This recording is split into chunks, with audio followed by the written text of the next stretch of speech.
మీరు కనుక నా ఛానల్ ఫస్ట్ టైం విజిట్ చేస్తుంటే ఇప్పుడు కింద ఉన్న red colour subscribe button click చేసి పక్కన వచ్చిన బెల్ ఐకాన్ ఆల్ అనే బెల్ ఐకాన్ క్లిక్ చేయండి ఫ్రెండ్స్. నేను నోటిఫికేషన్ ఎప్పటికప్పుడు పొందగలరు ఫ్రెండ్స్. అయితే ఈ వక్రీభవనం మీద మనకి వచ్చేది ఏంటంటే లెన్సెస్. అంటే కటకాలన్నీ కూడా లెన్సెస్ అంటాం, తెలుసుకుంది. ఈరోజు లెన్సెస్ అందరికి తెలిసింది, ఎందుకంటే కళ్ళద్దాలు ఎక్కువ ఉంటాయి, ఇలా ఉంటాయి కటకాలు అన్నమాట. ఎక్కువ ఈ రెండు కటకాలు వాడతాం, కుంభాకార పొట్టాకార కటకం. ఓకే, ఇందులో ఇది నిజ మిథ్య రెండు ఏర్పాటు చేస్తుంది. అయితే ఎక్కడ పెడితే ఏం ఏర్పాటు చేస్తుంది అనేది బిట్లు అనేది అడుగుతున్నాడు అనమాట. పుటాక అంటే కాన్కే మిర్రర్ అని చెప్పాను, పుటాకార దప్పనం అని చెప్పాం కదా, అలాగే దీన్ని కూడా అడుగుతున్నాడు. అయితే ఎక్కువ అడగట్లేదు, దానంత డీప్గా దీన్ని అడగట్లేదు. కానీ లాస్ట్ టైం అయితే అంత తక్కువ అడిగినా ఈసారి అడగడానికి అవకాశం ఉంటుంది, కాబట్టి దీని మీద దృష్టి పెట్టండి. దీనికి సంబంధించిన క్లాసెస్ మన ఛానల్లో ఉన్నాయి, వీడియోస్ కూడా మీకు అప్లోడ్ చేస్తాం త్వరలోనే. మీకు దీని మీద సంబంధించిన వీడియో మీకు ఎవరికైనా కావాలనుకుంటే మీరు కామెంట్ చేయండి, కంపల్సరిగా మంచిగా వీడియో చేసి మీకు పెడతాం. ఆ వీడియో చూడడం ద్వారా ఇక్కడ లెన్సెస్ మీద ఒక్క బిట్ కూడా మీకు పోదు. అయితే ఎక్కువగా మనకు లెన్సెస్ ఎక్కడ అడుగుతున్నాడు అంటే మనకు సైట్ చూసారు, మయోపియా హైపర్మెట్రోపియా ఉంటుంది కదా. ఓకేనా, సో దీర్ఘ దృష్టి అంటే దూరంగానే కనిపిస్తాయి. అంటే ఇటు సినిమా హాల్లో ఎప్పుడైనా సరే దీర్ఘ దృష్టి ఉన్నట్టు ఏం చేస్తారంటే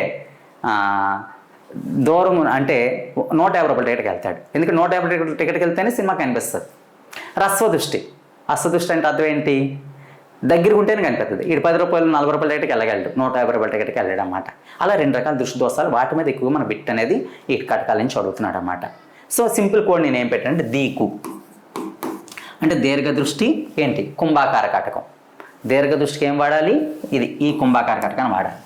అంటే ఆటోమేటిక్గా రస్వ దృష్టికి ఏం వాడాలి, పుటాకార కటకం వాడాలి. ఇలా మీరు గుర్తుంచుకోవచ్చు అన్నమాట సింపుల్గా.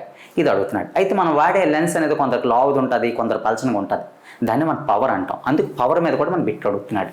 పవర్ P = 1/f, ఇది ఒక ఫార్ములా ఉంది, లేదా 100/f. ఈ ఫార్ములా ఇది ఒక్కటే ఉంది అక్కడ ఫార్ములా. ఈ ఫార్ములా మనకి ఒక 20 లెక్కలు అనేది అడగడం జరిగింది. ఎంత సింపుల్ చూడండి, ఆడు P ఇచ్చినా F ఇచ్చినా రెండింటికి ఒకటే, 100ని భాగించండి చాలు. ఆడు ఇచ్చిన వాల్యూతో 100ని భాగించండి, మీకు ఆన్సర్ వచ్చేసినట్టే. 100ని భాగించండి చాలు. అయితే F అడిగితే సెంటీమీటర్ అని రాయాలి, F అడిగితే. అది P అడిగితే డైఆప్టర్స్ ఏమని రాయాలమ్మా, డైఆప్టర్స్ అని రాయాలి. చూసుకోండి, ఓకేనా. ఇక్కడ P అడిగితే డయాప్టర్ అని రాయాలి, ఎందుకంటే పవర్కి యూనిట్ డయాప్టర్స్ అన్నమాట. ఓకే, Fకి యూనిట్ సెంటీమీటర్స్. ఆ విధంగా అంటే ఇది ఒక్క ఫార్ములా మీద మీకు 20 బిట్లు అడిగాడు. కంపల్సరిగా ఒక 5-6 పేపర్లో ఇప్పుడు అడిగే షిఫ్ట్లో గ్యారంటీకి బిట్ ఉంటుంది, మీకు ఈజీగా బిట్ వస్తుంది. ఈ ఒక్క ఫార్ములా గుర్తుంచుకుంటే మీ జోబులో లైట్ నుంచి ఒక బిట్ ఉండిపోయినట్టు అన్నమాట, 100% ఉండిపోయినట్టే ఫ్రెండ్స్. చూసుకోండి, ఇది మనకి వక్రీభవనం అనే కాన్సెప్ట్. నెక్స్ట్ సంపూర్ణాంతర పరావర్తనం అంటే టోటల్ ఇంటర్నల్ రిఫ్లెక్షన్. ఈరోజు మనకి ఫోన్లు మాట్లాడుకుంటున్నాం, నెట్ వాడుకుంటున్నాం, ఇవన్నిటికీ కూడా కారణం ఏంటి, టోటల్ ఇంటర్నల్ రిఫ్లెక్షన్. దానికి కారణం ఏంటంటే OFC అంటారన్నమాట, ఆప్టికల్ ఫైబర్ కేబుల్. దీని ద్వారా లైట్ అనేది అంటే మనం ఇన్ఫర్మేషన్ లైట్ రూపంలో పంపిస్తున్నాం అన్నమాట. ఇది ఒక తల వెంట్రిక అంత ఉంటుంది, ఒక తల వెంట్రిక అంత ఉన్న ఆప్టికల్ ఫైబర్ ద్వారా 2000 సిగ్నల్స్ పంపించవచ్చు. అందుకే ఈరోజు మీరు అందరూ కూడా నెట్ ఇవన్నీ కూడా వాడుకోగలుగుతున్నారన్నమాట. అర్థమవుతుందా ఫ్రెండ్స్? సో దీన్ని ఎండోస్కోపీ, లాప్రోస్కోపీలో వాడతారు. అంటే కడుపులో ఏం జరుగుతుంది తెలుసుకోవాలనుకోండి, ఒక పైపు అంటే డాక్టర్ చూడలేదు కడుపులోకి దూరి, లోపల లైటింగ్ ఉండదు కదా, అందుకు ఒక పైప్ పంపిస్తాడు, దాన్ని ఎండోస్కోపీ అంటారు. అలాగే ఏదైనా ఆపరేషన్స్కి లాప్రోస్కోపీ అనేది వాడుతుంటారు. ఇటువంటి టెస్టుల్లో ఏం వాడతారంటే OFC వాడతారు. ఇది మన బిట్స్ కింద అడగడం జరుగుతుంది అన్నమాట. ఓకే, ఈ టోటల్ ఇంటర్నల్ రిఫ్లెక్షన్ వల్ల మనకి బయట ఏం కనిపిస్తుంది అంటే ఎండమాములు, అంటే అక్కడ నీరు లేకపోతే నీరు ఉన్నట్టు కనిపించడం, వజ్రాలు మెరవడం, వజ్రాలు చూసి ఎప్పుడైనా మెరవడం. అలాగే శీతల ప్రాంత లూమింగ్ అంటారన్నమాట. అంటే పాతకాలంలో దేవతలు చూసారా ఎలా వెళ్తున్నారనేవారు, మేఘాల్లో వెళ్తారనేవారు. నిజంగా వాళ్ళు దేవతలు కాదు, ఎందుకంటే అక్కడ హిమాలయాల్లో మానస సరోవరంలో అంటే ఒక నది ఉంటుంది అన్నమాట, అక్కడ ఒక సరస్సు ఉంటుంది. ఆ సరస్సులో పడవ మీద వెళ్తే అక్కడ ఉన్న చల్లదనానికి ఈ సంపూర్ణాంత పర్వతం వల్ల ఆ పడవ గాలి వెళ్ళినట్టు కనిపించేది. దాన్ని చూసి ప్రజలు ఏమనుకుంటారు, దేవతలు రంభ ఓరసి మేనక పైన దిగుతున్నారా, దేవలోకం నుంచి వస్తున్నారు అనేవారు. ఆ దేవలోకం ఎక్కడో లేదు, హిమాలయాల్లో ఆ నీటిలో వెళ్తే ఆ దేవలోకం అనుకునేవారు, అంత ఇంకేం లేదు. సో అది కాంతి సంపూర్ణాంత పర్వతం జరిగేది. అలాగే వజ్రం ప్రకాశంతో మెరుస్తుంది, దానికి కూడా కారణం కాంతి సంపూర్ణాంత పర్వతం. అలాగే ఎండమామ అంటారు, తెలుసు కదా, బాగా ఎండుకున్నప్పుడు తారు రోడ్డు మీద వాటర్ కనిపిస్తుంటుంది. సో ఇవన్నీ కాంతి సంపూర్ణాంత పర్వతమే జరుగుతున్నాయి అన్నమాట. సో ఇవన్నీ కూడా వక్రీభవనము, సంపూర్ణాంత. తర్వాత వచ్చేది ఏంటంటే కాంతి 7 రంగులో విడిపోవడం, దాన్ని మనం ఇంద్రధనుస్సు అంటాం అన్నమాట. ఇంద్రధనుస్సు, దాన్ని స్పెక్ట్రమ్ అంటారు, న్యాచురల్ స్పెక్ట్రమ్ అంటాం. ఇంద్రధనుస్సు అని ఎందుకు అంటారు, దాన్ని ఇంగ్లీష్లో అయితే రెయిన్బో అంటారు. ఎందుకు రెయిన్బో అంటారు చెప్పండి, రెయిన్బోని ఎందుకు పిలుస్తారు? ఓకేనా. సో మనందరికీ తెలుసు, రాముడు రావణాసుని చంపడం కోసం బాణం వాడాడు. బాణం అంటే ఇదే కదా. సో ఇటువంటి దాన్ని వాడాడు. అంటే మనకి ఎప్పుడైనా ఇంద్రధనుస్సు చూసుకుంటే ఏ షేప్లో ఉంది చూసుకోండి, బౌ షేప్లో ఉంది. ఏ షేప్లో ఉందమ్మా? బౌ. ఈ బౌ ఎవరి వల్ల వచ్చింది?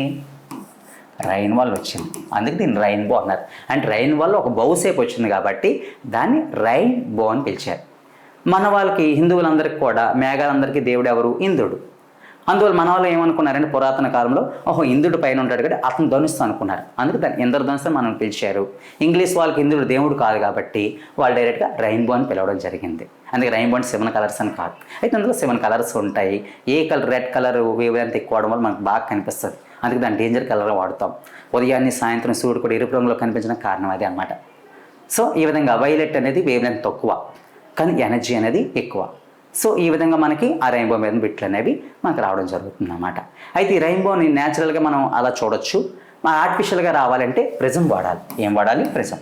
ఈ ప్రిజమ్స్ కూడా ఏం చేస్తాయి? లైట్ని డిస్పర్స్ అంటే కాంతి పరివిక్షేపణం అంటామన్నమాట. ఈ కాంతిని విడగొడతామన్నమాట, డిస్పర్షన్ అంటారు. అందుకే ఈ ప్రిజమ్స్ మీద మన బిట్ అనేది దాని వక్రీభవనం కొనుక్కో మీద దాని మీద అడుగుతున్నాడు. తర్వాత ఆకాశం ఎందుకు నీలి రంగు ఉంది? అదే ఆకాశం చంద్రుని మీదకి వెళ్తే ఎందుకు నీలి రంగులో ఉండదు? దానికి కారణం ఏంటంటే స్కాటరింగ్, కాంతి పరివిక్షేపణం అంటారు. కాంతి పరివిక్షేపణం, దాన్నే ఇంకో విధంగా చెప్పండి స్కాటరింగ్ అంటామన్నమాట. కాంతి పరివిక్షేపణ స్కాటరింగ్ అంటే కాంతి పరివిక్షేపణ వల్ల ఆకాశం మనకు నీలి రంగులో కనిపిస్తుంది, ఆకులు ఆకుపచ్చ రంగులో కనిపిస్తాయి, రక్తం ఎరుపు రంగులో కనిపిస్తుంది. ఇవన్నీ కూడా కాంతి పరివిక్షేపణం వల్ల జరుగుతాయి. చంద్రుని మీద ఎటువంటి వాతావరణం లేదు కాబట్టి ఆడ కాంతి పరివిక్షేపణం జరగదు. అలాగే రాత్రిపూట కాంతి ఉండదు కాబట్టి కాంతి పరివిక్షేపణం జరగదు. అయితే ఆకాశం నీలి రంగులో ఉండడానికి కారణం ఎవరంటే కాంతి పరివిక్షేపణము, దాంతోపాటు ఆక్సిజన్, నైట్రోజన్ అణువులు. సో ఈ విధంగా మనం బిట్లు అడుగుతున్నాం. ఇంకా టిండాల్ ఎఫెక్ట్ అంటారు. సో రాత్రిపూట మీరు వెళ్ళేటప్పుడు డస్ట్ లెగిస్తే మీ బండి యొక్క లైటింగ్ కనిపిస్తూ ఉంటుంది. ఉదయాన్నే దేవుడి కోవుల్లో హారతి ఉదత్తులు కానీ వెలిగించారనుకోండి, ఆ పొగలో మీకు లైటింగ్ కనిపిస్తుంటుంది. దాన్ని టిండాల్ ఎఫెక్ట్ అంటారు. ఇవి మనకు లైట్ నుంచి అడిగే బిట్లు అన్నమాట. ఓకే ఫ్రెండ్స్, ఈ విధంగా ఇప్పుడు నేను చెప్పిన ఈ ఒక్క 10 నిమిషాల వీడియో చూస్తే లైట్ నుంచి వచ్చే 90% బిట్ మీకు అయిపోయినట్టే. ఓకే ఫ్రెండ్స్, నెక్స్ట్ టాపిక్లో మనం చూసేసరికి మ్యాగ్నెటిజం. చూసుకోండి ఫ్రెండ్స్, చూసుకోండి. గ్రూప్ డి నుంచి మరొక మోస్ట్ ఇంపార్టెంట్ టాపిక్ ఏంటంటే మ్యాగ్నెటిజం. మ్యాగ్నెటిజం అంటున్నాం కానీ దీన్ని ఎలక్ట్రోమ్యాగ్నెటిజంగా అడుగుతున్నాడు అనమాట. ఇప్పుడు మ్యాగ్నెటిజం అంటే మ్యాగ్నెట్స్ ఎన్ని రకాలు ఉంటాయి, ఓకే, మ్యాగ్నెట్స్కి ఎటువంటి ప్రాపర్టీస్ ఉంటాయి, ఇవన్నీ ఒకప్పుడు అడిగేవాడు. ఇప్పుడు అడగట్లేదు అనమాట. ఇప్పుడు ఎలక్ట్రోమ్యాగ్నెటిజంకి వచ్చేసాడు. ఎందుకంటే ఒక స్విచ్ చేయగానే ఫ్యాన్ తిరుగుతుంటుంది, స్విచ్ నొక్కగానే కాలింగ్ బెల్ మోగుతుంటుంది, స్విచ్ నొక్కగానే మనకి మోటార్ ఇవన్నీ కూడా ఎలక్ట్రోమ్యాగ్నెటిజం అనే కాన్సెప్ట్ మీద ఉన్నాయన్నమాట. అయితే ఇక్కడ మ్యాగ్నెటిజంకి మోస్ట్ ఇంపార్టెంట్ ఎవరంటే మ్యాగ్నెట్. అంచేత ఈ మ్యాగ్నెట్ అనేది ఇవన్నీ ఎలా ఇన్ఫ్లుయెన్స్ చేస్తుందంటే దీని చుట్టూ ఉండే ఫీల్డ్ అనమాట. ఈ ఫీల్డ్ వల్లే చేయగలుగుతుంది. కాబట్టి 90% బిట్ అనేది ఈ ఫీల్డ్ లైన్స్ మీద అడుగుతున్నాడు అనమాట. 90% బిట్ చూసుకోండి. మొన్నైతే సాలినాయిడ్లో ఫీల్డ్ గురించి అడిగాడు అనమాట. ఏ ఎగ్జామ్లో చూసుకుంటే ఈ ఫీల్డ్ మీద బేస్ అయ్యి అడుగుతున్నాడు ఎక్కువ బిట్ అన్నమాట. సో ఫీల్డ్ ఏం లేదు, సింపుల్ అన్నమాట. నార్త్ పోల్ నుంచి సౌత్ పోల్కి వెళ్తుంది, మళ్ళీ సౌత్ నుంచి నార్త్కి వస్తుంది. అది గుర్తుంచుకోండి. అంచేత వీటిని క్లోజ్డ్ అంటే సమృద్ధ వక్రాలు అంటారన్నమాట. నార్త్ నుంచి బయటకు వస్తే సౌత్ నుంచి లోపలికి వెళ్తాయి. పోల్స్ దగ్గర క్రౌడెడ్గా ఉంటాయి అన్నమాట. పోల్స్ దగ్గర దూరం పెరిగే కొలది మనకేమవుతుందంటే వాటి యొక్క ఇంటెన్సిటీ తగ్గుతుంది అన్నమాట. ఇంటెన్సిటీ అనేది తగ్గుతుంది. సో లోపల అనేది యూనిఫామ్గా ఉంటుంది, బయట అనేది నాన్ యూనిఫామ్గా ఉంటుంది. ఈ విధంగా మనకి ఫీల్డ్ లైన్స్ మీద మన బిట్ అనేది అడుగుతున్నాడు అనమాట. 100లో 90% బిట్ ఎక్కువగా ఎలక్ట్రోమ్యాగ్నెటిజం మీకు ఎక్కడి నుంచి వస్తుంది అన్నమాట. బిట్ చూసుకోండి ఫ్రెండ్స్, ఇంచుమించు ఎక్కడి నుంచి మీకు బిట్ వస్తుంది అన్నమాట. సో ఫీల్డ్ లైన్స్ ప్రాపర్టీస్ కానీ మీకు నేర్చుకోగలిగితే మాత్రం 90% మ్యాగ్నెటిజం బిట్ మీరు చేస్తున్నట్టు. ఆ తర్వాత సాలినాయిడ్ అంటే ఇంకేం లేదు, మనకి స్కానింగ్లు అవి చేస్తారు కదా తలకి, అది మనకి సాలినాయిడ్ లాంటిది అన్నమాట అది. ఓకే ఫ్రెండ్స్, ఆ విధంగా సాలినాయిడ్ మీద బిట్ అడుగుతుంది. Next Fleming left hand rule ఏమంటారమ్మా? Fleming left hand rule. ఈ సెంటర్ ఫింగర్ అనేది కరెంట్, సెంటర్ ఫింగర్ కరెంట్, ఇది అయస్కాంత క్షేత్రం, ఇది బలదిశ. ఈ ఫ్లెమింగ్ లెఫ్ట్ హ్యాండ్ రూల్ మీద ఎక్కువగా బిట్ అడిగాడు అన్నమాట. ఈ ఫ్లెమింగ్ లెఫ్ట్ హ్యాండ్ రూల్ మీద మోటారు అనేది ఆధారపడి ఉంటుంది. మోటార్ విద్యుత్ శక్తిని యాంత్రికగా మారుస్తాం, మీరు నేర్చుకున్నారు కదా అది. నెక్స్ట్ విద్యుత్ అయస్కాంత ప్రేరణ అంటే విద్యుత్ వల్ల అయస్కాంతత్వం విద్యుత్ పుట్టించడం అన్నమాట. దాన్ని విద్యుత్ అయస్కాంత ప్రేరణ అంటారు అన్నమాట. దాని మీద మనకు జనరేటర్స్ అనేవి వర్క్ చేస్తూ ఉంటాయి. జనరేటర్స్ అవి రైట్ హ్యాండ్ రూల్ మీద వర్క్ చేస్తాయి. రైట్ హ్యాండ్ రూల్ చూసుకోండి. ఇక్కడ కూడా ఇండక్షన్ కరెక్ట్ అంటాం. ఇదేమో మ్యాగ్నెటిక్ ఫీల్డ్, ఇది డైరెక్షన్, ఏ డైరెక్షన్లో తిరుగుతుందో చెప్తుంది. అంటే ఈ రెండు ఇట్ల మీద కంపల్సరీ మనం బిట్ అడుగుతున్నాడు. అయితే లెఫ్ట్ హ్యాండ్ కానీ లేకపోతే రైట్ హ్యాండ్ కానీ అడుగుతున్నాడు అనమాట.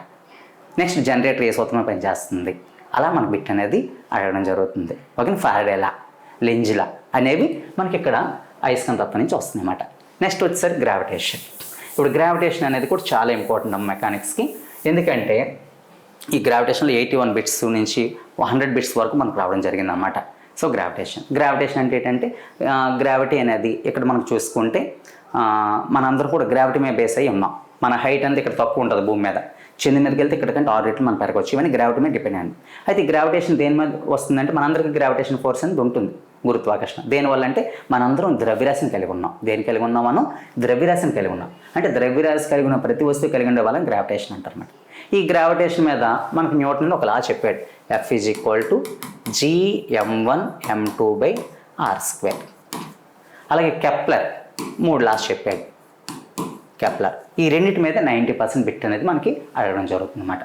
ఈ రెండు అయిన తర్వాత మనకి ఏంటంటే G మీద G = Gm/r² అనే కాన్సెప్ట్ మీద, అంటే G వాల్యూ భూమి మీద ఎక్కడ ఎక్కువ ఉంటుంది, ఇక్కడ ఎక్కువ ఉంటుంది అన్నమాట. పోల్స్ దగ్గర భూమధ్య రేఖ వద్ద తక్కువ ఉంటుంది అన్నమాట. ఎక్కడ ఎక్కువ ఉంటుంది, ఎక్కడ తక్కువ ఉంటుంది అనేది ఎక్కువగా అడుగుతున్నాడు అన్నమాట. పోల్స్ దగ్గర మనకి బలపరుపు ఉండడం వల్ల R తక్కువ ఉంటుంది, R తక్కువ ఉంటే G ఎక్కువ ఉంటుంది. అలా మనకు బిట్ అనేది అడగడం జరుగుతుంది అన్నమాట G మీద అన్నమాట. ఓకేనా? ఫస్ట్ ఈ ఫార్ములా మీద అడుగుతున్నాడు, నెక్స్ట్ కెప్లర్ లాస్ మీద అడుగుతున్నాడు, నెక్స్ట్ G అనే కాన్సెప్ట్ మీద మనకు అడగడం జరుగుతుంది. అయితే G భూమి నుంచి పైకి వెళ్ళే కొలు తగ్గుతుంది అనమాట. అంటే దానికి మనకి ఫార్ములా అవసరం లేదు. G = G × 1 - 2h/r. అంటే పైకి వెళ్ళే కొలు తగ్గుతుంది, లోతుకి వెళ్ళే కొలది తగ్గుతుంది. ఈ ఫార్ములాస్ ఏవి మీరు గుర్తుంచుకోవాల్సిన లేదు. దీని మీద బిట్ అంటే లెక్కలేవి దీని మీద అయితే రావట్లేదు, గుర్తుంచుకోండి. సో ఏ విధంగా తగ్గుతుంది అనేది, అంటే లోతుకి వెళ్ళినా తగ్గుతుంది, ఎత్తుకెళ్ళినా తగ్గుతుంది, ఆ కాన్సెప్ట్ మీద అడుగుతున్నాడు అనమాట. సో లాస్ట్ టైం కొండ ఎక్కితే G విలువ ఏమవుతుంది? తగ్గుతుంది. కొండ ఎక్కంటే భూమి నుంచి పైకి వెళ్ళినట్టే కదా, తగ్గుతుంది. అలాగే మనకి బిట్ అనేది అడగడం జరిగింది. సో దీని మీద ప్రాబ్లమ్స్ అడుగుతున్నాడు. ఒక మన భూమి మీద G 9.8 అయితే ఇంకొక ప్లానెట్ యొక్క మాస్ మన భూమి మాస్లో పోల్చుకుంటే సగం ఉంది, వ్యాసార్థం తక్కువ సగం ఉంది. అయితే అక్కడ G విలువ ఎంత ఉంటుంది? అలా బిట్ అడుగుతున్నాడు, చూసుకోండి. కెప్లర్ లాస్లో మనకి T² = r³ అని ఉందన్నమాట. దీని మీద మనకి ప్రాబ్లం అడుగుతున్నాడు, రేర్గా అడుగుతున్నాడు. అన్నిటికన్నా మొత్తం ఫిజిక్స్లో కష్టమైన ప్రాబ్లం ఏదంటే ఇదే.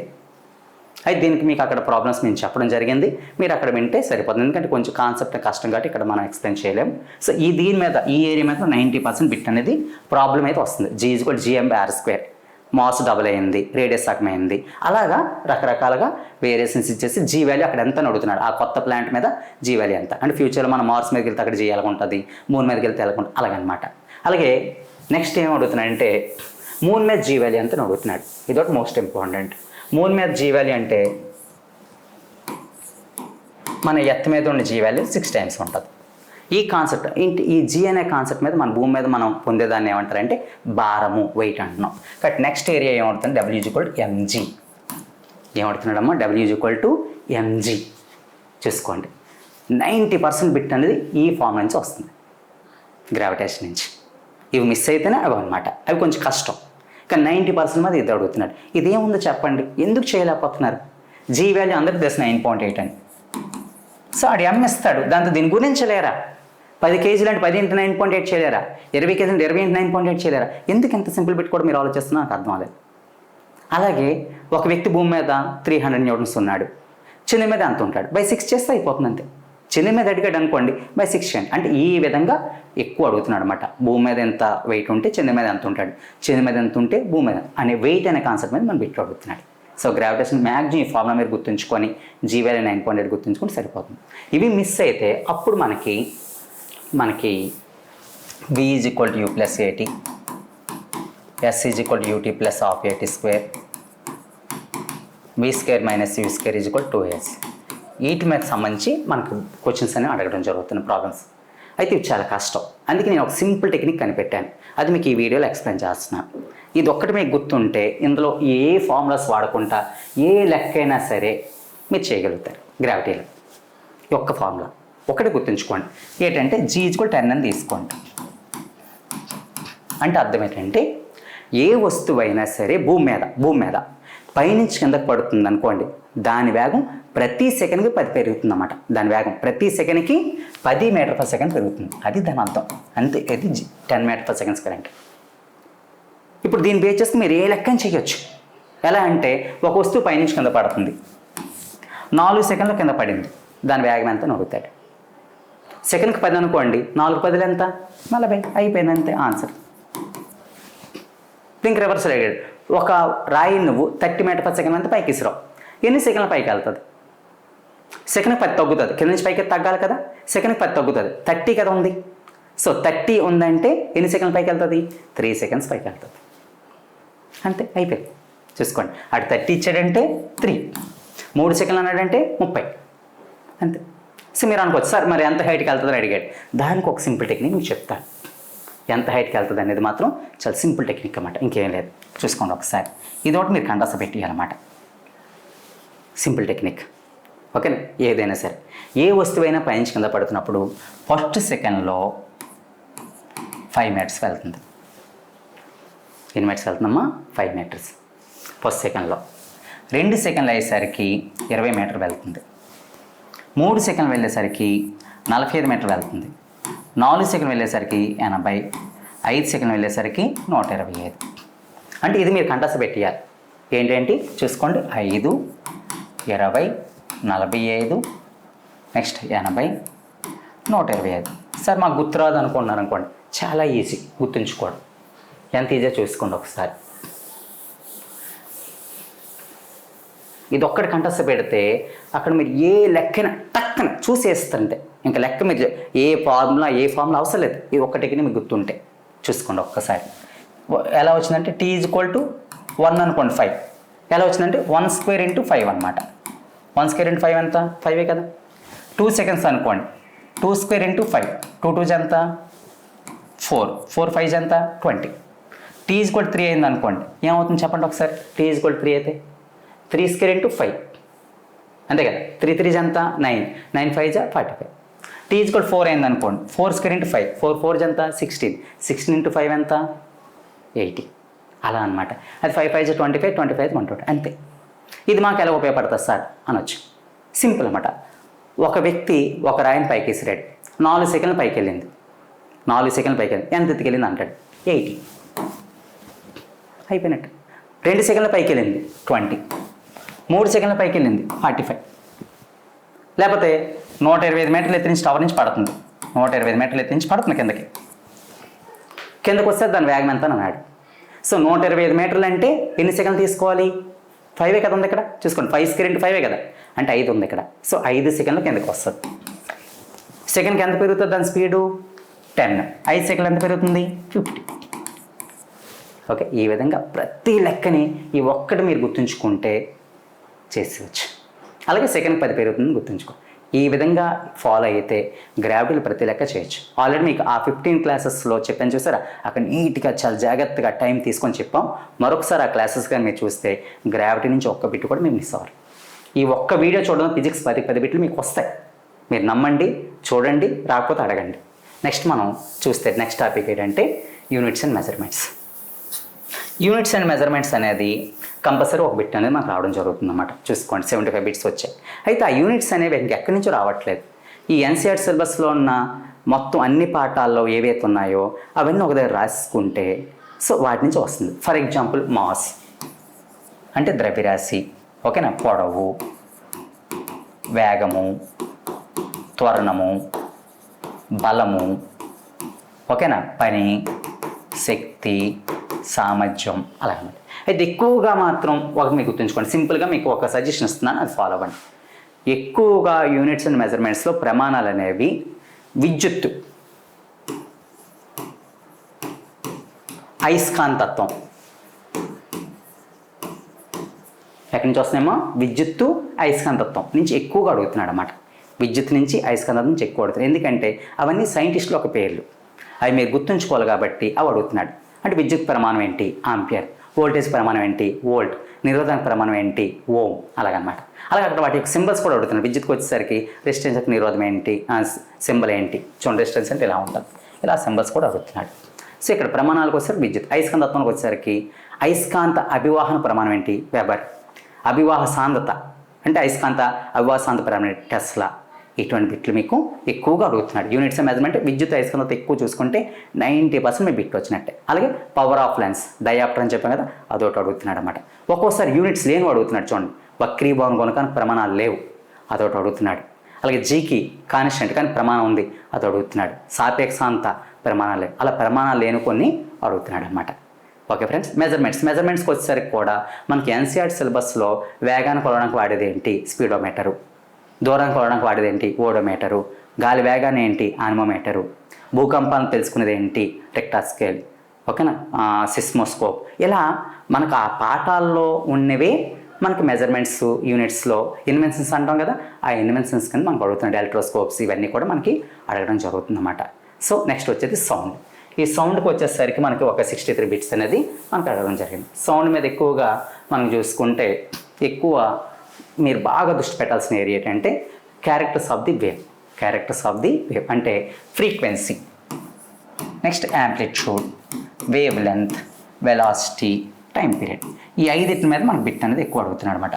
ఫ్రీక్వెన్సీ ఇస్తున్నాడు 200 Hz, దాని టైం పీరియడ్ ఎంత అని అడుగుతున్నాడు. టైం పీరియడ్ ఇస్తున్నాడు, ఫ్రీక్వెన్సీ ఎంత అని అడుగుతున్నాడు. అలా అనమాట. ఓకేనా? నెక్స్ట్ V = న్యూ ల్యాండా. 99% ఇక్కడ నుంచి ప్రాబ్లం వస్తే దీని మీద ఎక్కువ అడుగుతున్నాడు.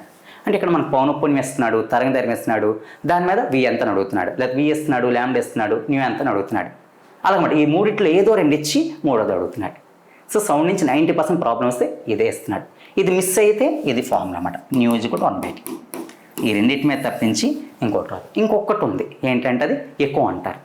ఎక్కువ అంటే తెలుసు కదా మనకి, దేన్ని ఎంత తగిలి ధ్వని తరంగం వెనక్కి వచ్చింది అనుకోండి, దాన్ని ఎక్కువ అంటారు. దాని ద్వారా సముద్రంలోకి కనిపెడుతూ ఉంటారు. అలా సముద్రంలోకి కనిపెట్టేటప్పుడు మన ఫార్ములా అంటే D = T × V/2. దీని మీద కూడా ఫార్ములా మనకి సోనార్ అనే కాన్సెప్ట్ మీద బిట్ అడుగుతున్నాడు అనమాట. సముద్రంలోకి ఎంత ఉందని చెప్పేసి అడుగుతున్నాడు. ఆ తిరిగి వచ్చే ధ్వనులు ఏమంటారు? అతిధ్వనులు అంటారు. అందుకు అతిధ్వనుల యొక్క ఉపయోగాలు అడుగుతున్నాడు.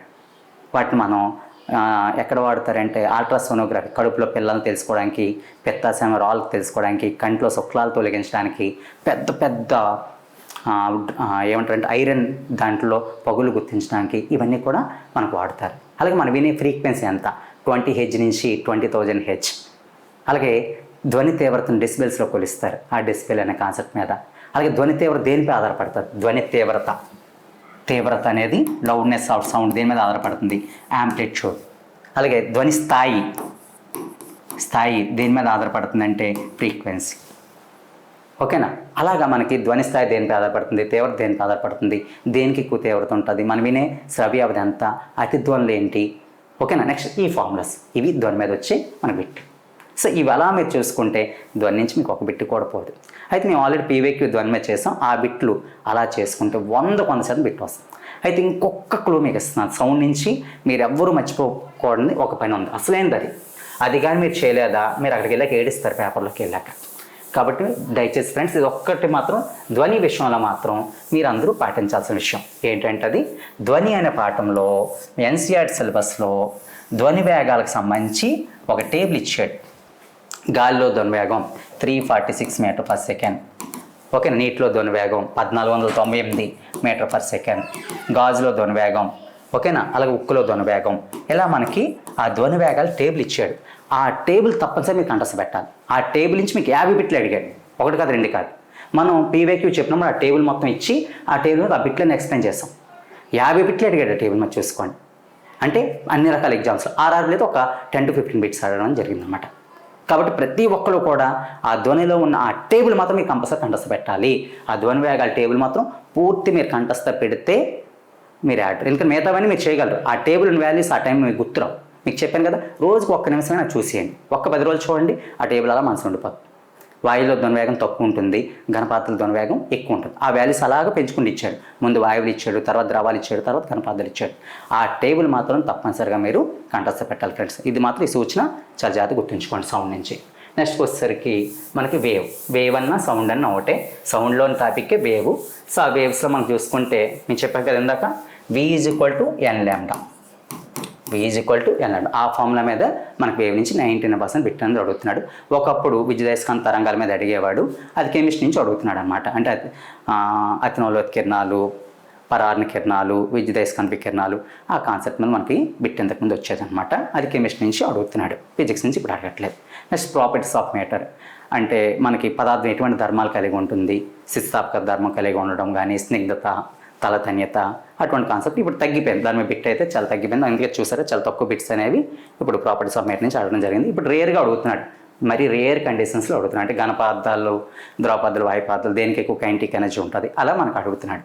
నెక్స్ట్ హీట్ అనే ఏరియా చూసుకుంటే ఒక 20 బిట్స్ మనకి ఆర్ఆర్బి అంటే గ్రూప్ డిలో కొంచెం తక్కువ వెయిటేజ్ అనేది హీట్కి ఇవ్వడం జరిగింది. హీట్లో మ్యాక్సిమం మీరు చూసుకుంటే ఏంటంటే 90% మీకు అడుగుతున్న కాన్సెప్ట్ ఏంటంటే C/100 is equal to F-32/180 is equal to K-273/100 అనే కాన్సెప్ట్ మీదే మీకు 90% ప్రాబ్లం ఉంది ఇక్కడ హీట్ నుంచి అడగడం జరుగుతుంది. ఈ ఒక్క ఫార్ములా గుర్తుంచుకుంటే అక్కడ థర్మామీటర్లు అనే కాన్సెప్ట్ మీద ఉష్ణోగ్రతలు మార్చడం మీరు చేయగలుగుతారు. 90% అన్నమాట. ఇక్కడ గుర్తుంచుకోండి, ఫారెన్హీట్ సెంటిగ్రేడ్ ఎప్పుడు సమానం అవుతుంది, -40 degrees వద్ద సమానం అవుతాయి. ఇది ఒకటి ఎక్కువ అడిగే బిట్ అన్నమాట, అందుకే ఈ బిట్ డైరెక్ట్ చెప్పాను. అలాగే పరమశూన్య ఉష్ణోగ్రత అంటే ఏంటి, కెల్విన్లో ఉంటుంది. దీన్ని పరమ ఉష్ణోగ్రత మానం అంటారు. ఈ కెల్విన్ మానం మీద అడుగుతున్నాడు. ఇది 0 కెల్విన్స్ అనేదాన్ని పరమశూన్య ఉష్ణోగ్రత అంటారు. ఇదో బిట్ అనేది అడుగుతున్నాడు అనమాట. ఆ ఉష్ణోగ్రత వద్ద మనకి వాయు స్థితి అనేది ఉండదు అన్నమాట, అందుకు అది మోస్ట్ ఇంపార్టెంట్. ఇది ఉష్ణోగ్రతని మార్చడం. తర్వాత మనకు అడిగేది అంటే ఉష్ణం మీద అడుగుతున్నాడు. ఉష్ణం అంటే అది పెట్టిన Q is equal to MS∆T. ఈ ఫార్ములా మీద మనకి లెక్కలైనా అడుగుతాడు అన్నమాట. ఎక్కువ అడగట్లేదు, రేర్గా అడుగుతున్నాడు. ఓకేనా. నెక్స్ట్ ఇంకొక ప్రాబ్లం ఉంది ఏంటంటే టెంపరేచర్ అంటే వేడి నీళ్ళు చల్ల నీళ్ళు కలిపాం అనుకోండి, ఆ రెండింటి యొక్క ఫలిత ఉష్ణోగ్రత ఎంత, T1/T2/2 లేదా M1T1 plus M2T2/M1 plus M2. ఈ రెండు ఫార్ములాస్ ద్వారా మనకి వేడి నీళ్ళు చల్ల నీళ్ళు కలిపి దానికి ఉష్ణోగ్రత ఎంత అని అడుగుతున్నాడు అనమాట. నెక్స్ట్ ఉందంటే విశిష్టోష్ణం. ఇక్కడ ఎస్ని ఏమంటారంటే విశిష్టోష్ణం అంటారు. అంటే చూసారు, వెండి పాత్రలు చాలా వేగంగా వేడెక్కుతాయి, అందుకే ఇంట్లో దిగినప్పుడు వెండి పాత్రలు పొంగించమంటారు అన్నమాట, లేకపోతే కొంచెం పాత్రలు పొంగించమంటారు. దానికి కానీ ఈ స్పెసిఫిక్ హీట్ అన్నమాట. సముద్రాలు ఏ విధంగా భూమిని చల్లబరుస్తున్నాయి, సమోసా బయట వేడిగా ఉన్న బయట చల్లగా లోపల ఎందుకు వేడిగా ఉంటుంది, ఓకేనా. అలాగే మనకు మామూలుగా ఫ్రిడ్జ్లో ఉంచిన వాటర్ మెలన్ ఎక్కువసేపు ఎందుకు వేడిగా ఉంటుంది, ఇలా స్పెసిఫిక్ హీట్ అనే కాన్సెప్ట్ మీద మనకు బిట్ అడిగే అవకాశం ఉంది. తర్వాత ఏంటంటే ఈ హీట్ వల్ల మనకి ఏం జరుగుతుందంటే స్టేట్ చేంజెస్ జరుగుతాయి. అని ఘనపాదం ద్రవపాదంగా మారడం, ద్రవపాదం వాయుపాదంగా మారడం, వాయుపాదం అనేది మళ్ళీ ద్రవపాదంగా ఇలా మారడం అన్నమాట. సో ఇలా ఘనపాదం ద్రవపాదం దాన్ని మెల్టింగ్ అంటారు. వాటర్కి అయితే 0 degrees అని, ఓకేనా. వాయుపాదం అదే ద్రవపాదం వాయుపాదం అంటే నీరు ఆవిరి అవుతుంది కదా, దానికి 100 degrees అని చెప్పేసి, ఓకేనా. ఆ ఉష్ణోగ్రత వద్ద మనకి 0 degrees వద్ద కరుగుతుంది, అంటే ఉష్ణోగ్రత మారకుండా కరుగుతుంది కాబట్టి అక్కడ ఎంత హీట్ ఇవ్వాలి, 80 calories ఇవ్వాలని. అలా కాకుండా ఆవిరి అవ్వాలంటే, నీరు ఆవిరి అవ్వాలంటే 1 గ్రాముకి 540 calories ఇవ్వాలని, ఇలా మనకి బిట్ అనేది అడగడం జరుగుతుంది. అక్కడ మోస్ట్ ఇంపార్టెంట్ ఏంటంటే మనకి బాగా చెమట పట్టింది, ఫ్యాన్ కిందకి వెళ్ళాం, చల్లగా ఉంటుంది. ఆ విషయం మనందరికీ తెలుసు. ఎందుకు చల్లగా ఉంటుందని మనం ఆలోచించాం. దాన్ని ఎవాపరేషన్, బాష్పీభవనం అంటారన్నమాట. ఆ కాన్సెప్ట్ మీద అడుగుతున్న. బాష్పీభవనం అంటే ఒక శీతలీకరణ ప్రక్రియ. అయితే ఈ శీతలీకరణ ప్రక్రియ ఆవిరంతా గాల్లోకి వెళ్ళిపోతుంది. మరి ఎండాకాలం మీరు మిట్ట మధ్యాహ్నం స్నానం చేస్తారనుకోండి, ఏమవుతుంది, ఎండాకాలం మిట్ట మధ్యాహ్నం స్నానం చేస్తే మీ ఒళ్ళు అంతా కూడా మళ్ళీ చెమటలు పట్టినట్టు అనిపిస్తుంది. నిజంగా చెమటలు పడతాయా, పట్టవు. చుట్టూ గాలిలో నీటి ఆవిరి మీ మీద సాంద్రీకరణం చెందుతుంది. అలాగే ఫ్రిడ్జ్లో డ్రింక్ బాటిల్ పెట్టాం అనుకోండి, దాని కూలింగ్ పోద్ది. ఆ కూలింగ్ పోయినప్పుడు చూస్తే పక్క నీటి బిందువులు మీరు చూస్తారు, దాన్ని మనం సాంద్రీకరణ అంటాం. అంటే సాంద్రీకరణ ఒక ఉష్ణీకరణ ప్రక్రియ. ఇది బాష్పీభవనం వ్యతిరేక ప్రక్రియ. ఈ కాన్సెప్ట్ మీద మనకి అడగడం అనేది జరిగిందన్నమాట. అంటే స్థితి మార్పులు, అలాగే ఉత్పత్తనం, అయోడిన్ నేరుగా వాయు రూపంలో మారడం, అమ్మోనియం క్లోరైడ్ నేరుగా వాయు రూపంలో మారడం, ఈ ఉత్పత్తనం అనే కాన్సెప్ట్ మీద కూడా మనకి అడగడం జరిగిందన్నమాట. అలాగే ఉష్ణోగ్రత ప్రమాణాలు, ఉష్ణం ప్రమాణాలు, క్యాలరీ, జౌల్, ఇవి మనకి హీట్ నుంచి ప్రీవియస్ ఇయర్లో అడిగిన బిట్లు ఫ్రెండ్స్. ముఖ్యంగా గుర్తుంచుకోండి, C/100 is equal to F-32/180 K-273/100 అనే కాన్సెప్ట్ మీద 90% ఉష్ణం నుంచి మీ బిట్ అనేది రావడం జరుగుతుంది ఫ్రెండ్స్. అది మిస్ అయితే మాత్రం బాష్పీభవనం, సాంద్రీకరణము, ఓకే, మరగడం, గుప్తోష్ణం 80, 540 ఆ 2 వాల్యూస్ సింపుల్ గుర్తుంచుకోండి. అవి కూడా మారవు, ఇంకా వాటి మీద బిట్ వస్తుంది ఫ్రెండ్స్. నెక్స్ట్ వచ్చేది అంటే ఇన్వెన్షన్స్. చెప్పాను కదా ఫ్రెండ్స్, ఇన్వెన్షన్ అంటే చూడండి ఎంత తక్కువ బిట్లు వచ్చాయి. ఎందుకంటే మనకి NCERT సిలబస్లో ఇన్వెన్షన్ చాలా తక్కువ ఉన్నాయి. ఎందుకంటే టెక్స్ట్ బుక్ దాటి వెళ్ళకూడదు కాబట్టి ఆ టెక్స్ట్ బుక్లో ఎవరు కనిపెట్టారు అనే విషయాల్ని అడగడం జరుగుతుంది అన్నమాట. ఇప్పుడు ఫర్ ఎగ్జాంపుల్ లాస్ట్ టైం అడిగాడు ఏంటంటే బైఫోకల్ లెన్స్ అంటే మనకి ద్వినాభి కటకం, ముసలి వాళ్ళు చత్వరం వస్తుంది కదా, వాళ్ళు వాడే కటకాన్ని ఎవరు కనిపెట్టారు, బెంజమిన్ ఫ్రాంక్లిన్ కనిపెట్టాడు అన్నమాట. ఓకేనా. అదే బెంజమిన్ ఫ్రాంక్లిన్ ఇంకేం కనిపెట్టి, లైట్నింగ్ కండక్టర్ కనిపెట్టి, ఇలాగ ఇన్వెన్షన్స్, ఆ సైంటిస్టులు కనిపెట్టిన ఇన్వెన్షన్స్ మీద మనం బిట్ అడగడం జరిగిందన్నమాట. ఎలక్ట్రానిక్స్ అని ఇప్పుడు అడగట్లేదు పూర్తిగా. ఎలక్ట్రానిక్స్ అని ఇక్కడ ఎందుకు పెట్టామంటే మనకి సెమీ కండక్టర్స్ ఉన్నాయి కదా, అర్ధవాహకాలు, సిలికాన్, జెర్మేనియం అర్ధవాహకాలు, ఓకేనా. ఆ అర్ధవాహకాల మీద అడిగాడు, కింద వాటిలో ఏది అర్ధవాహకం అనేటట్టు మనకు అడగడం జరిగింది. నెక్స్ట్ మోడర్న్ ఫిజిక్స్ అయితే మనకి NCERT సిలబస్లో ఇప్పుడు electronics, modern physics, nuclear physics లేవు, అందుకే ఆ బిట్లనే మీకు కనిపించట్లేదు అన్నమాట. అడగడు కూడా 100% మీరు కామెంట్ చెక్ చేసుకోండి. సో మోడర్న్ ఫిజిక్స్లో కూడా ఏం అడగలేదు. సో మనకు ఒక 4-5 బిట్లు ప్రీవియస్ ఇయర్లో అప్పుడు ఉండేటప్పుడు వచ్చాయి కాబట్టి ఆ బిట్లు మీకు ఇక్కడ జరగడం జరిగింది. న్యూక్లియర్ ఫిజిక్స్ అంటే కేంద్రకంలో సంబంధించిన ఫిజిక్స్ ఏమంటే న్యూక్లియర్ ఫిజిక్స్ అంటాం అన్నమాట. సో అంటే ఇప్పుడు రేడియో ధార్మికత అటువంటి విషయాలు అవి కూడా ఇప్పుడు అడగట్లేదు, 100% అయితే మీకు అడగట్లేదు. సో ఈ 3 టాపిక్స్ మీరు అసలు చదవకండి, ఎక్కడైనా మీరు చదవద్దు ప్లీజ్. ఎట్టి వయసులో ఒక బిట్ కూడా మీకు వచ్చే అవకాశం అయితే మీకు లేదన్నమాట. ఎందుకంటే అవి ఎన్సీఆర్టీ సిలబస్ లేవు, ఎందుకంటే group D 10th class base చేసి ఇచ్చాడు అందుకనమాట. సో ఈ విధంగా మీరు ఈ పూర్తి వీడియోని స్కిప్ చేయకుండా చూడగలిగితే మాత్రం ప్రతి టాపిక్లో ఏ ఏరియా ఎలా చదవాలో చెప్పడం జరిగింది కాబట్టి 10కి 10 మార్కులు మీకు రావడం జరుగుతుంది. అలాగే మన యాప్లో మీకు 1,00,000 వరకు కూడా మీకు పీవైక్యూలు ఇవ్వడం జరిగింది. సో ఆ పీవైక్యూలు అన్ని చూస్తే అసలు సైన్స్ నుంచి ఒక్క బిట్ కూడా మీకు పోదు. 25కి 25 మార్కులు కూడా జనరల్ సైన్స్ నుంచి వస్తాయి. అలాగే మిగతా అర్థమెటిక్ని వాటి నుంచి కూడా ఒక్క బిట్ కూడా మీకు పోదు. మీరు అదృష్టవంతులు అయితే మాత్రం మా యాప్ అనేది మీరు తీసుకోగలుగుతారు. మా సజెషన్స్ మీకు చాలా బాగా యూజ్ అవుతాయి. గ్యారెంటీకి ఉద్యోగం వచ్చిన తర్వాత మీరే చెప్తారు ఫోన్ చేసి, కంపల్సరీ మీ యాప్ తీసుకోవడం మాకు ఉద్యోగం వచ్చింది సార్ అని చెప్పేసి. అంత జాగ్రత్తగా డెడికేటెడ్గా మీకు ఏది అవసరమో అంటే ఎన్సీఆర్టీ సిలబస్లో ఏవైతే ఉన్నాయో ఆ ప్రతిదీ కూడా మీకు అర్థమయ్యే రీతిలో మీకు యాప్లో ఎక్స్ప్లెయిన్ చేయడం జరిగింది. మీరు కానీ అదృష్టవంతులు అయితే మాత్రం ఈ వీడియో తర్వాత యాప్ తీసుకొని అవన్నీ పీవైక్యూ బిట్లు చూడడం జరుగుతుంది. పీవైక్యూ అని నేనే ఎక్స్ప్లెయిన్ చేశాను. అలాగే ఎన్సీఆర్టీ ఉండే ప్రాబ్లమ్స్ అని ఎక్స్ప్లెయిన్ చేయడం జరిగింది. అలాగే కంటెంట్ కూడా చెప్పడం జరిగింది. మేము ఇచ్చే మీకు ఒక ఆఫర్ ఏంటంటే మీకు ఫిజిక్స్ చదివేటప్పుడు ఏ టాపిక్ మీకు బాగా కష్టం ఉందో ఓకేనా, మీరు అది కామెంట్ చేస్తే కిందని దాని మీద మేము ఏం చేస్తాం ఎక్స్పెరిమెంటల్ వీడియో చేసి ఎక్స్పెరిమెంట్ చేసి మీ కళ్ళ ముందు చూపిస్తూ దాని మీద ప్రీవియస్ ఇయర్లో ఏ బిట్లు అడిగాడో ఆ బిట్లన్నీ ఎక్స్ప్లెయిన్ చేసి మీకు చెప్పడం జరుగుతుంది ఫ్రెండ్స్. ఆ బిట్లన్నీ కూడా మీకు ఎక్స్ప్లెయిన్ చేసి చెప్తాం అన్నమాట. మీరు ఒకవేళ ఎవరైనా ఈ వీడియో కింద సార్ మేము ఎలక్ట్రోమాగ్నెటిజం మేము కష్టంగా ఫీల్ అవుతున్నాం అంటే దాని మీద ఎక్స్ప్లెయిన్ చేస్తాం. సార్ మీ ఎలక్ట్రిసిటీలో కష్టంగా ఫీల్ అవుతుంది దాని మీద ఎక్స్ప్లెయిన్ చేస్తాం. లైట్లో కష్టం ఫీల్ అవుతున్నాం దాని మీద ఎక్స్ప్లెయిన్ చేస్తాం. అలా మెకానిక్స్ అలా మీరు ఏ టాపిక్ మీరు కష్టం అంటే దానిలో మీరు ఏ టాపిక్లో కష్టమని ఫీల్ అవుతున్నారో దాన్ని మీకు క్లియర్గా ఎక్స్పెరిమెంట్గా చూపిస్తాం. ఆల్రెడీ లైట్లో ఎక్స్పెరిమెంట్ చేస్తాం, అవి యూట్యూబ్లో ఉంటే ఒకసారి చూడండి. చూసిన తర్వాత మీకే తెలుస్తుంది ఎంత జాగ్రత్తగా ఆ ఎక్స్పెరిమెంట్స్ మీకు డిజైన్ చేయడం జరిగిందని. మీరు ప్రతి బిట్టు చేయగలుగుతారు ఆ వీడియోస్ కానీ చూడగలుగుతామట. సో కొన్ని బిట్స్ ఒకసారి మనం చూద్దాం. ఇప్పుడు ప్రీవియస్ ఇయర్ వచ్చిన ఒక 4 బిట్లు ఒకసారి ఎలా ఉన్నాయన్నది ఒకసారి చూసుకుంటే ఇక్కడ మెకానిక్స్లో ఇచ్చాడు ఒక బిట్ చూసుకోండి. ఒక గన్ ఉందంట, ఆ గన్ను అనేది ఏం చేసిందంటే ఒక బుల్లెట్ని పేల్చింది. గన్ ఏం చేసింది బుల్లెట్ని పేల్చింది ఓకేనా. ఒకసారి మనందరికీ తెలిసిందే ఒక పడవ పై నుంచి మీరు ఎలా గెలుతారు అనుకోండి, మీరు ముందుకు వెళ్తే పడవ ఏమవుతుంది ఆలోచించండి, ఒకసారి వెనక్కి వెళ్తుంది అవునా కదా. అందుకే ఎప్పుడైనా పడవకు లంగర్ వేసినప్పుడు ఏం చేస్తే తాడుతో కడతాడు. చూసుకోండి ఎందుకు తాడుతో కట్ట మీకు డౌట్ రావచ్చు. అలా తాడుతో కట్టకపోతే మీరు నువ్వు గెంతగానే పడవ మళ్ళీ నీటిలోకి వెళ్ళిపోదు. అందుకు ముందు తాడుతో కట్టిన తర్వాత నీకు గెంతమంటాడు అన్నమాట. అలాగా ఒక బుల్లెట్ గారు ముందుకు వచ్చిన ఒక గన్న కూడా వెనక్కి వస్తుంది ఓకేనా. అయితే బుల్లెట్ ఇక్కడ ఎంత ద్రవ్యరాశి కలిగి ఉంది 30 grams ఉంది ఓకేనా. అది ఎంత స్పీడ్గా వెళ్తుందంట 150 m/s. చూసుకోండి 150 m/s ఓకేనా. గన్ను ఎంత మోస్తుందంట 2 kg ఉందంట. అయితే దాని స్పీడ్ ఎంత ఉంటుంది చూసారా, ఎంత సింపుల్ బిట్టో ఇలాగ అడిగాడు. అండ్ బుల్లెట్ ఎంత ద్రవ్యరాశి ఎంత వేగంతో వెళ్తే గన్ను ఎంత 2 kg గన్ను ఎంత వేగంతో వెనక్కి వస్తుందని అడిగాడు. చాలా సింపుల్ అన్నమాట. ఇక్కడ ఏంటంటే దీన్ని రేఖీయ ద్రవ్యానిశ్చితం ఏమంటారు అన్నమాట. అంటే పేలడానికి ముందు గన్ను ఎలాగ ఉంది నిశ్చలస్థితిలో ఉంది, అంటే ద్రవ్యవేగం 0. అంటే పేలిన తర్వాత కూడా ఏంటి అవ్వాలి 0 అవ్వాలి.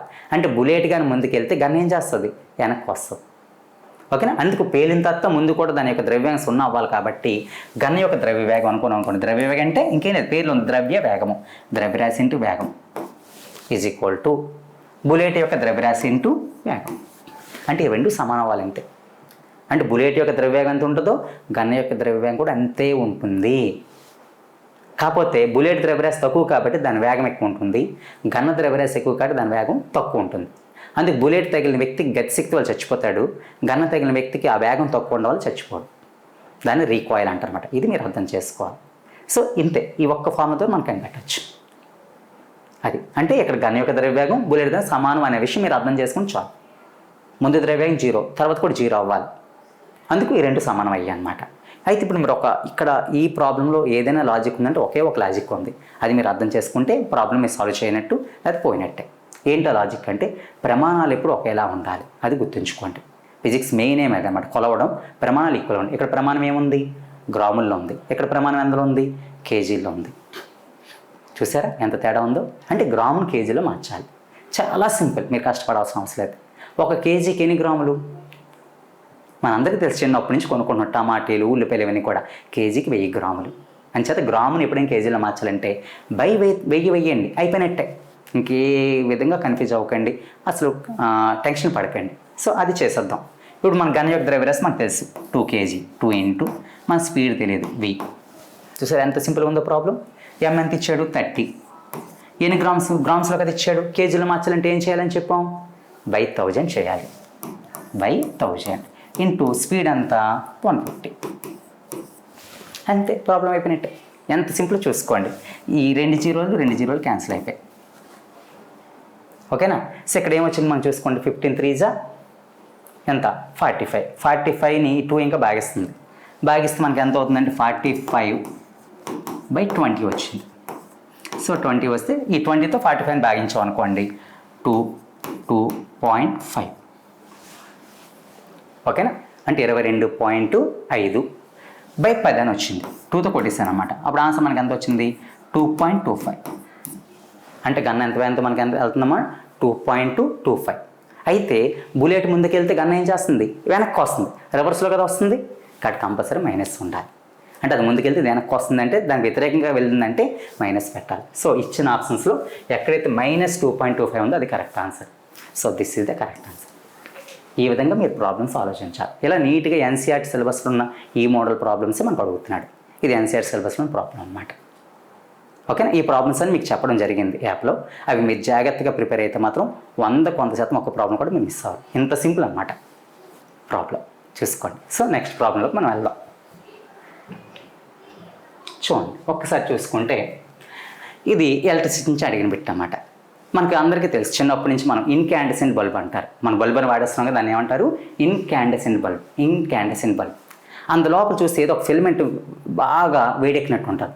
ఆ ఫిలమెంట్ దేంతో చేస్తారు అందరికీ తెలిసింది. ఈ బిట్ అయితే మీరు తెలియని వాళ్ళంటే ఎవరు ఉండరు. దేంతో చేస్తారంటే టంగస్టన్. ఎందుకు టంగస్టన్తో చేస్తారు అంటే అది ఇంపార్టెంట్ బిట్ అన్నమాట. టంగస్టన్ విషయం అందరికీ తెలుసు. దీన్ని ఇప్పుడు గ్రూప్ డీల్ నెక్స్ట్ మీకు ఎలా అడగచ్చు, టంగస్టన్ ఎందుకు బల్బ్ ఫిలమెంట్ తయారు చేయడానికి వాడారు? కారణం ఏంటంటే అది చూడండి ఎంత వేడెక్కిందో. ఇప్పుడు బెల్లాన్ని పొయ్యి మీద పెట్టి వేడి చేస్తే ఏమవుతుంది, పంచదార కానీ బెల్లం కానీ కరిగిపోవా. మరి ఆ ఫిలమెంట్ కరిగింది ఏంటి? ఓకేనా? సో అది ఎంత వేడెక్కినా కరగలేదు. అంటే అన్ని మెటల్స్లో ఎక్కువ ద్రవ్యభాన స్థానం ఏ మెటల్కి ఉందని చూశారు. అది టంగస్టన్కి ఉంది. ఎవరికి ఉందమ్మా? టంగస్టన్కి ఉందన్నమాట. అత్యధిక ద్రవ్యభాన స్థానం అన్నమాట.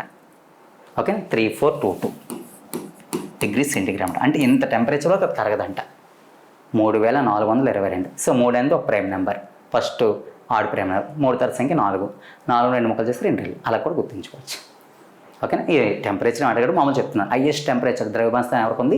టంగస్టన్కి ఉంది. అలాగే నిరోధం కూడా కొంచెం ఎక్కువ. సో ఈ 2 విషయాలు దానికి ఉన్నాయి కాబట్టి టంగస్టన్ ఫిలమెంట్కి వాడారు. అయితే టంగస్టన్ ఫిలమెంట్తో ఉన్న బల్బుని మొట్టమొదటి కనిపెట్టింది ఎవరు? అది ఒకసారి అడిగాడు. Thomas Alva Edison. అతను మొట్టమొదటి వాడిన ఫిలమెంట్ ఏంటి అని అడగచ్చు ఒకవేళ అడిగితే. ఓకేనా? అతను మొట్టమొదటి వాడిన ఫిలమెంట్ ఏంటంటే ప్లాటినం. ఏం వాడాడమ్మా? ప్లాటినం వాడాడు. తర్వాత వెదురుకర వాడాడు, తర్వాత దూది వాడాడు అన్నమాట. చూసుకోండి, అతను వాడినవి అవి. ముందు ప్లాటినం, తర్వాత వెదురుకర, తర్వాత దూది. ఎలా వాడాడంటే అతను వెళ్ళి మనం అడగాలి. ఫస్ట్ వాడింది మాత్రం ప్లాటినం 8 నిమిషాలు వెలికి కరిగిపోయింది అనమాట. అది తర్వాత మన వాళ్ళు రకరకాల ఎక్స్పెరిమెంట్ చేసి టంగస్టన్ ఫిలమెంట్గా వాడారనమాట. సో ఇక్కడ వచ్చిన ఈ ఆప్షన్స్లో మరికొన్ని బిట్లు. ఇప్పుడు నిక్రోమ్, ఇది ఒక ఎల్లో అనమాట. నిక్కెలు, ఓకేనమ్మా, నికెలు, క్రోమియము, ఓకేనా, ఐరను, ఓకేనా, మాంగనీసు. ఇలా ఈ నికెల్, క్రోమియం, మాంగనీస్, ఐరన్ ఈ 4 కలిస్తే మనకి ఏమంటారంటే నిక్రోమ్ అంటారు. నికెల్, క్రోమియం, మాంగనీస్, ఐరన్ ఈ 4 కూడా ఇందులో మనకు కలిసి ఉంటాయి.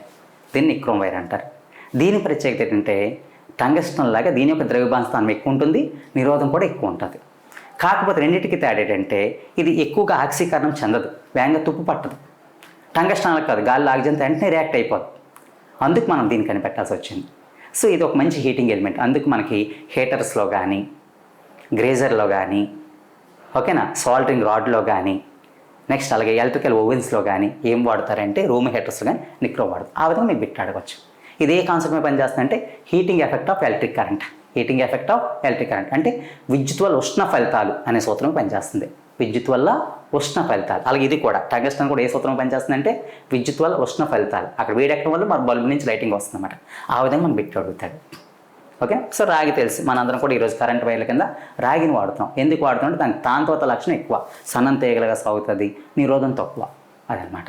సో నికెల్ అనే దాన్ని ఇనుము తుప్పు పట్టకుండా వాడతారు. సో ఇక్కడ చూడండి, ఇది నిక్రోమ్ వైర్ ఎందుకు తుప్పు పట్టలేదంటే అందులో క్రోమియం ఉంది కాబట్టి. దాన్ని స్టెయిన్లెస్ స్టీల్ అంటారు. ఈరోజు ఇనుము తుప్పు పట్టకుండాలంటే ఆ ఇనుముకి నిక్రోము కలపాలి, నికెల్ క్రోమియం కలపాలన్నమాట. సో ఆ విధంగా వీటి మీద మనకి ముందు వచ్చే బిట్లు అంటే రేపు వచ్చే గ్రూప్ డీలో బిట్లు అడగవచ్చు. ఓకే ఫ్రెండ్స్, నెక్స్ట్ బిట్లోకి ఎంటర్ అవుదాం. ఇక్కడ చూసుకుంటే చూడండి, ఒక కాంతిపుంజ ఒక ద్రావణం ద్వారా కనిపిస్తుంది. దీనిలో కణాల పరిమాణం సాపేక్షంగా పెద్దది. సో ఎందులో కనిపిస్తుంది అని మనందరికీ ఇది కెమిస్ట్రీ నుంచి అడగొచ్చు బిట్టు, ఫిజిక్స్ నుంచి కూడా అడగొచ్చు అన్నమాట. దీన్ని టిండాల్ ఎఫెక్ట్ అని మనం చెప్పుకున్నాం కదా, ఆ విధంగా కూడా మనం ఆలోచించవచ్చు అన్నమాట. మనకి సజాతీయ ద్రావణాలు, విజాతీయ ద్రావణాలు ఉంటాయి అన్నమాట. సజాతీయ అంటే అర్థం ఏంటంటే అందులో ఏదైనా పదార్థం కలిపితే ఆ పదార్థం మన కంటికి కనిపించదు. నీటిలో ఉప్పు వేసాం అనుకోండి, ఆ ఉప్పు మనకు కనిపించదు. దాన్ని సజాతీయ అంటే నీటి అణువుల మధ్యకి వెళ్ళి చేరిపోయింది అన్నమాట. సో విజాతీయ అంటే అందులో అణువులు మనల్ని టిండాల్ ప్రభావం చూపిస్తాయి. ఏ ప్రభావం చూపిస్తాయి? టిండాల్ ప్రభావం. అలా టిండాల్ ప్రభావాన్ని చూపిస్తే దాన్ని విజాతీయ ద్రావణం అంటారు. టిండాల్ ప్రభావం అంటే మళ్ళీ మీరు ఏదో అనుకోకండి, అడవుల్లో ఉదయాన్ని పూట చూస్తే ఆ సూర్యుని యొక్క కాంతి చారలు కనిపిస్తాయి. ఉదయాన్ని ఊదొత్తులు వెలిగిస్తే ఆ సూర్యుని యొక్క కాంతి చారలు కనిపిస్తుంది. దాన్ని టిండాల్ ఎఫెక్ట్ అంటారు. టిండాల్ అనే వ్యక్తి మొట్టమొదటి కనిపెట్టేటప్పుడు ఆ పేరు పెట్టడం జరిగిందన్నమాట. ఈ టిండాల్ ఎఫెక్ట్ చూపిస్తే వాటిని విజాతీయ ద్రావణం అంటారు, అంటే హెట్రోజీనియస్ మిక్సెస్ అంటారు. అవి మళ్ళీ రెండు రకాలు ఉంటాయి. ఒకటి ఏంటి? కొల్లాయిడ్స్. వాటిని తెలుగులో కాంజికాప ద్రావణాలు అంటారు. ఏ ద్రావణాలు అంటారమ్మా? కాంజికాప ద్రావణాలు. రెండోది సస్పెన్సియస్ అంటే అవలంబనాలు అంటారు అన్నమాట. సస్పెన్స్ అంటే సాంబార్లో ముక్కలు చూసారు కదా, లోపల వెళ్ళిపోతాయి, ఆ కలిపితే మళ్ళీ బయటకు వస్తాయి, వాటిని అవలంబనాలు అంటారు. ఓకేనా? అంటే అవలంబనాలు అంటే కంటితో కణాలను చూడొచ్చు. కొల్లాయిడ్స్ అంటే కంటితో కణాలని చూడలేం, అవి కూడా విజాతీయ ద్రావణాలే, మన కంటితో మాత్రం కనిపించవు. ఫర్ ఎగ్జాంపుల్ మన శరీరంలో రక్తంలో రకరకాల కణాలు ఉంటాయి. మీకు ఎవరికైనా కనిపిస్తుందా? రక్తం ఎర్రగానే ఉంటుంది. అలాగే పాలలో వెన్న ఇవన్నీ కలిసి ఉంటాయి, కానీ ఎప్పుడైనా మీకు వెన్న కనిపించిందా? సో వాటిని కొల్లాయిడ్స్ అన్నారు. కానీ అది కొల్లాయిడ్ కాదు, మనం చెక్ చేయాలనుకుంటే ఒక నీటి చుక్కని, ఒక పాల చుక్క నీటిలో వేసి దానికి లేజర్ లైట్ కొట్టాలనుకోండి, ఇలా నీటికి పాలు కలిపేసి లేజర్ లైట్ కొలిపితే ఆ లేజర్ లైట్ యొక్క పాత్ కనిపిస్తుంది. దాన్ని టిండాల్ ప్రభావం అన్నారు. అలా టిండాల్ ప్రభావం చూపించిందంటే కణాల పరిమాణం పెద్దదని అర్థం, కాంతికరణం కనిపిస్తుంది కాబట్టి దాన్ని కాంజికాప ద్రావణం పిలుస్తారు. కాబట్టి బిట్ ఆన్సర్ ఏదంటే కాంజికాప ద్రావణం. సో టిండాల్ ప్రభావం చూపితే ఏమవుతుందమ్మా? హెట్రోజీనియస్. అందులో కణాలు అనేవి ఎలా ఉన్నాయో మనకు తెలియదు. సో అప్పుడు లేజర్ లైట్ వేస్తేనే మనకు తెలుస్తుంది. ఎందుకు కారణం అంటే అందులో కణాల పరిమాణం పెద్దది కాబట్టి ఇక్కడ ఖచ్చితంగా ఆన్సర్ ఏంటంటే కాంజికాప ద్రావణం. దాన్ని ఇంగ్లీష్లో కొల్లాయిడ్ ఈజీగా ఉంటుంది. నెక్స్ట్ బిట్లోకి ఎంటర్ అవుదాం. ఓకే చూడండి ఫ్రెండ్స్, డీసీ జనరేటర్ ఏ సూత్రంలో పనిచేస్తుంది? ఇది ఒక మోస్ట్ ఇంపార్టెంట్ బిట్. మనందరికీ తెలుసు, ఒక బ్యాంక్లో కరెంట్ పోయిందనుకోండి, వెంటనే జనరేటర్ ఆన్ చేస్తారు. ఒక పెళ్ళిలో కరెంట్ పోయిందనుకోండి, వెంటనే జనరేటర్ ఆన్ చేస్తారు. ఆ జనరేటర్ ఏ సూత్రంలో పనిచేస్తుందంటే, ఓకేనా, విద్యుత్ అయస్కాంత ప్రేరణ. ఏటమ్మా? విద్యుత్ అయస్కాంత ప్రేరణ. ఇది కాన్సెప్ట్ మీద పనిచేస్తుంది. మనం ఆల్రెడీ చెప్పుకున్నాం, కరెంట్ యొక్క ఉష్ణ ప్రభావం మీద నిక్రోమ్, హీటర్స్ ఇవన్నీ కూడా పనిచేస్తున్నాయి. కరెంట్ యొక్క అయస్కాంత ప్రభావం పైన ఫ్యాన్లు తిరుగుతున్నాయి. ఫ్యాన్లు, గ్రైండర్లు, మిక్సర్లు ఇవన్నీ కూడా కరెంట్ యొక్క అయస్కాంత ప్రభావం పనిచేస్తున్నాయి. ఓకేనా? విద్యుత్ అయస్కాంత ప్రేరణ సూత్రం మీద పనిచేస్తుంది ఏదంటే డీసీ జనరేటర్ కానీ జనరేటర్. నెక్స్ట్ ప్రేరక ప్రభావం మీద పనిచేస్తుంది ఏంటంటే ట్రాన్స్ఫార్మర్ చూసారు కదా, అది ప్రేరక ప్రభావం మీద పనిచేస్తుంది అన్నమాట.